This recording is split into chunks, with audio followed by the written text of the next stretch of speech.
Welcome to our channel. Listen to short audiobooks every day and improve yourself. Max Fisher, The Chaos Machine. The inside story of how social media rewired our minds and our world. For many of us, it starts as soon as we wake up. We immediately reach for our phones, checking our notifications, Facebook, Twitter, Instagram. Hopefully we've got some likes and comments, giving us that dopamine rush we've come to crave. If that sounds familiar, the chaos machine is for you. Perhaps you're one of the lucky few who's managed to kick the habit. Either way, there's something to be learned here, something to make us all reflect on what's happening to society. In The Chaos Machine, journalist Max Fisher delves into the dark side of social media. These apps aren't just a harmless distraction, but powerful tools carefully designed to keep us hooked. Platforms like Facebook and Twitter exploit our psychological vulnerabilities, often with dire real-world consequences, from pandemic misinformation to political upheaval. Social media is changing our brains and our world. It's time, says Fisher, to rethink our relationship with these platforms. You might just want to delete your accounts altogether. So, if you're ready, let's get started. Exploiting our psychological weaknesses. If you've ever felt addicted to social media, finding yourself endlessly scrolling, or checking your notifications compulsively, just know that you're not alone. And it's not your fault. Your brain has been hijacked, which was essentially the plan all along. Sean Parker, Facebook's first president, once revealed that social media apps were intentionally designed to consume our time and attention, as much as possible. The strategy involves giving users small hits of dopamine through likes or comments, making them feel good.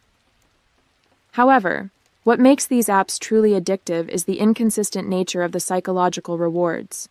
It's a technique called intermittent variable reinforcement. This method is similar to how slot machines work in casinos. Sometimes you win, sometimes you don't. On social media, sometimes your post gets a lot of likes, but sometimes it gets nothing. This uncertainty keeps users posting, scrolling, and seeking the next reward. It's subtle, and many people don't realize how addicted they are. But they soon get stuck in what Sean Parker calls a social validation feedback loop, constantly seeking approval from others. Social media taps into our desire for social validation and self-expression. It allows us to express our identities and affiliations, whether it's through a post about a football team or a political stance. This desire for social identity affirmation is deep-rooted. It's why we feel the need to put up a flag, wear a t-shirt with the logo of the college we went to, or display a bumper sticker. Websites like BuzzFeed cater to this need. Think of all the lists like 31 things only people from a small town will understand. While this might seem harmless, it can exacerbate divisions and foster an us versus them mentality. Sometimes it leads to serious real-world consequences. Many of us are vaguely aware of social media's addictiveness and its negative impact. But what you may not know is just how deliberately these apps were designed to exploit our psychological weaknesses. During his research, Max Fisher interviewed senior members of staff at companies like Facebook and was disturbed by what he discovered. Many of the people Fisher spoke to shrugged off criticism and denied responsibility for the negative effects social media had on users. It was a bit like the executives of a cigarette factory, saying that they couldn't understand all the complaints about the health impact of their product. Absurd, to say the least. Going beyond our social limits. In 2013, Facebook was facing a challenge. User growth was stagnating, and the company needed a strategy to boost engagement. So they decided to experiment.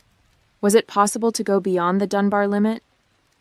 The Dunbar limit is named after the anthropologist Robin Dunbar, who once proposed that humans had a social limit, a cognitive cap. At most, we're able to manage around 150 relationships. That's because we evolved in groups that had a maximum of 150 people. Back in 2013, the average Facebook user had around 130 friends. To stimulate growth, Facebook's algorithm started showing users content from what was known as weak ties, friends of friends. This tactic expanded users' social circles significantly. Soon, Twitter adopted a similar approach, encouraging users to follow and engage with friends of friends. This strategy probably seemed harmless or even beneficial. The social media companies could have argued that they were simply promoting connection. What's wrong with that? Well, when we're pushed beyond our neurological limits, there are consequences. Consider studies conducted with rhesus monkeys and macaques who, like us, also have a social limit. The studies show that larger group sizes lead to increased aggression and distrust, as these animals struggle to navigate larger social networks. They become more focused on hierarchies and control within the group. Social media users have experienced similar effects over the past decade. As platforms like Facebook and Twitter expanded our social circles beyond the Dunbar limit, online behavior shifted. The digital space became more hostile, and people grew increasingly radicalized. Renee DiResta is a tech investor who spent time investigating anti-vaccine groups on Facebook. According to her, the company has built an outrage machine. A user might join a standard parenting group and then be shown groups spreading medical misinformation. For instance, the false claim that the Zika virus is manufactured. From there, the algorithm could lead the user to other, even more extreme conspiracies. Essentially, the algorithm recognizes that a user who's interested in one conspiracy will probably be interested in another. With just a few clicks, the user is exposed to increasingly extreme content they might never have chosen to seek out in the first place. But the social media companies don't care about the consequences. If users are engaged and the companies are making money, that's all that matters. Outrage and punishment. We might like to think that we avoid arguments on the whole, and that we aren't naturally angry people. Yet, when it comes to social media, many of us find it hard to resist. Just take a look at Facebook. All those heated debates and outraged comments. Outrage, particularly moral outrage, is a powerful and deeply rooted instinct that drives much of our online behavior. Imagine an earlier time in human civilization, when our social groups were limited to around 150 people. How did these groups ensure everyone got along and followed the rules? The answer? Through moral outrage. When someone broke social norms, others would become angry, and they would broadcast their anger to the rest of the group to ensure the transgressor was punished. This instinctive behavior is now amplified on social media. Posts expressing moral outrage go viral as our evolutionary instincts kick in, compelling us to shame and punish wrongdoers publicly. A notable example occurred in 2020, when a birdwatcher in New York's Central Park asked a woman to leash her dog. She refused, and the situation escalated. The birdwatcher, a black man, pulled out his phone to record the incident. In response, the woman, who was white, called 911, falsely claiming she was being threatened by an African American man. In a time when police violence against black people was often in the news, the video went viral, reaching 40 million views. Levels of moral outrage reached fever pitch, as people contacted the employers of the dog owner, pressurizing them to fire her, which they did. People were so incensed that they even contacted the shelter where the woman had adopted her dog. Under pressure, she temporarily returned her dog to the shelter. The social media collective had decided this woman needed to be punished, but the online response was clearly out of proportion. Even the birdwatcher had doubts. "I'm not excusing the racism," he said, "but I don't know if her life needed to be torn apart." On an evolutionary level, we are wired to get a dopamine hit from punishing a perceived wrongdoer. The larger the audience, the more willing we are to express outrage and enact punishment. This explains why, on platforms like Facebook and Twitter, moral outrage and shaming can spiral out of control, with more and more people joining in the frenzy. There's no doubt that social media has a disturbing, unprecedented power to both connect and divide us. Real-world consequences. Adding fuel to the fire are hate speech and misinformation, which are endemic on most social media platforms. To give just a few examples, there were the anti-vaccine posts during the COVID-19 pandemic, the YouTube channel of the conspiracy theorist Alex Jones, and extremist Facebook posts in Myanmar, which have been blamed for contributing to genocide. That's how bad it can get. The combination of vitriol and misinformation, boosted by the algorithm, is a dangerous one. But until recently, social media companies had made virtually no attempts to stop it. In June 2020, hundreds of Facebook employees staged a walkout, protesting the company's inaction when Donald Trump wrote a post inciting violence, targeting people who were protesting against racial injustice. Facebook had failed to take down the post.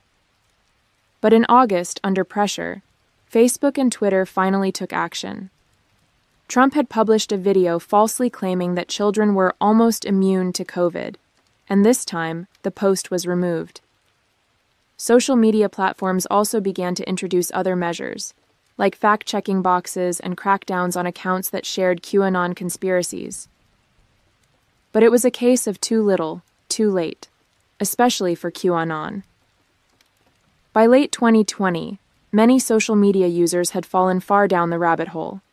They believed that the government was corrupt, that election fraud was widespread, and that Trump, not Biden, should be in power. In mid-December 2020, a month and a half after Biden won the election, Trump posted on Twitter, "Big protest in D.C. on January 6th. Be there. Will be wild." And we all know what happened next, the Capitol siege.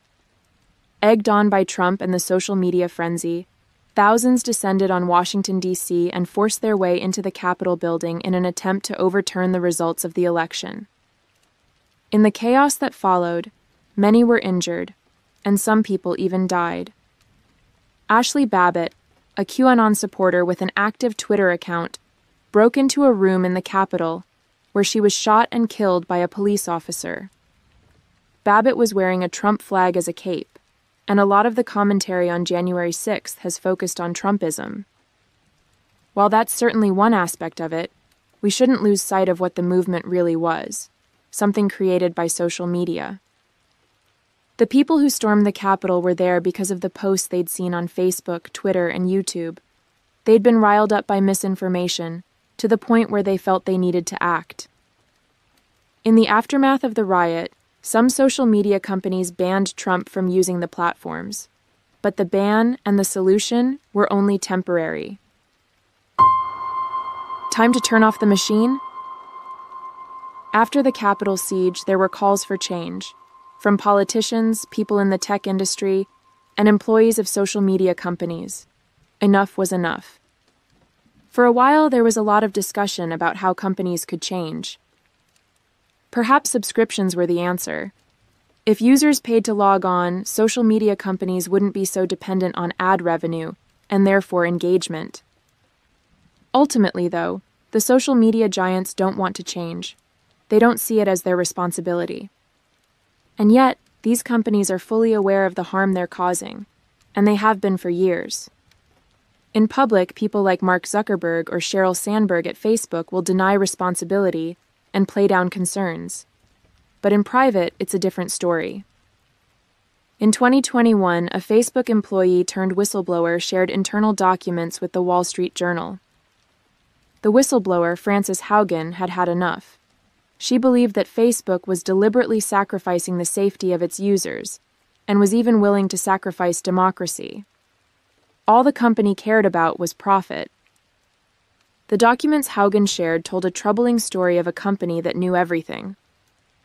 Facebook's executives had been warned of the dangers on the platform, such as vaccine misinformation or the rise in hate speech, but the company did nothing. Haugen later decided to speak publicly about her experiences. In an interview on 60 Minutes, she said that although Facebook had the power to make changes, for example, by tweaking the algorithm to make the site safer, it deliberately chose not to.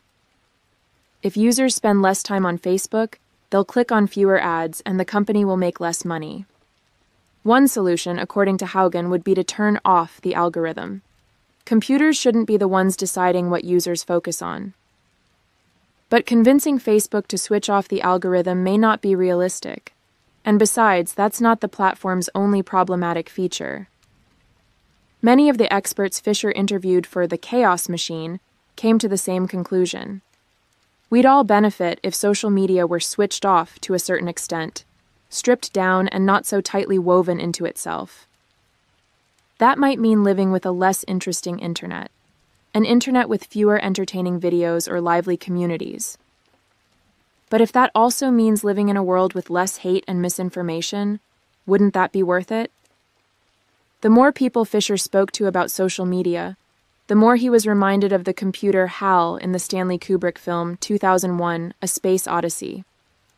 HAL is not supposed to be the villain, but when he malfunctions and attempts to kill the crew on board the spaceship where he's located, they're left with no choice. They have to turn him off. Even though it's difficult, as it means the loss of this extraordinary computer, the humans must take back control. Perhaps there's a lesson there for all of us. To The Chaos Machine by Max Fisher, you've learned that social media addiction isn't your fault. It occurs by design. Platforms like Facebook and Twitter are carefully crafted to keep users hooked, like a slot machine in a casino.